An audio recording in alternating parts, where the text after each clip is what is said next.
បត់ចំរៀងលំស្រឡាញ់តាសំលេព្រមលិខិតលេងកំ ប្លែកជាមួយនឹងខ្ញុំហើយ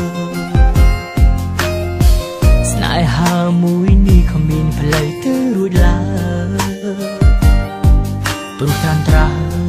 អូនគឺជាតារាល្បីពេលស្ងួនមកលេងកុនសឺតម្ដងបងរំភើបណាស់មានឱកាសបានថតរូបអនុស្សាវរីយ៍នឹងស្រីខ្ញុំញៀមជាអ្នកគាំទ្រស្រឡាញ់ពីស្រីបានត្រឹមប៉ាដៃគ្មាននិស្ស័យ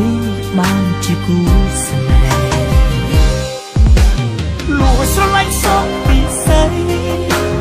លួចស្រឡាញ់សក់ពីស្រីស្រឡាញ់ដល់ចិត្តស្មោះទាំងក្តីហើយតាមគាំទ្រអូនលោកសា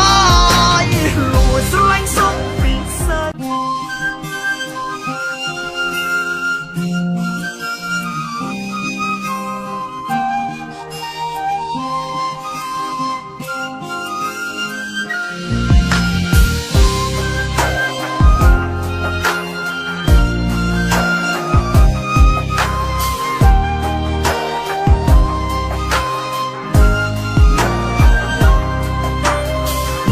បត់ចំរៀងលំស្រឡាញ់តាសំលេ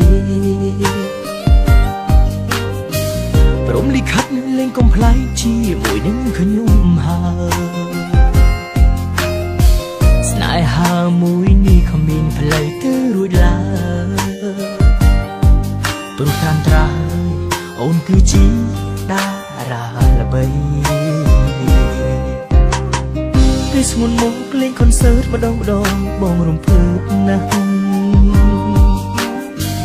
មានឱកាសបានថតរូបអនុស្សាវរីយ៍នឹងស្រីខ្ញុំញៀមជាអ្នកគាំទ្រស្រឡាញ់ពីស្រីបានត្រឹមប៉ាដៃគ្មាននិស្ស័យបានជាគូស្នេហ៍លួចស្រឡាញ់សក់ពីស្រីលួចស្រឡាញ់សក់ពីស្រីស្រឡាញ់ដល់ចិត្តស្មោះទាំងក្តីហើយតាមគាំទ្រអូនលោកសា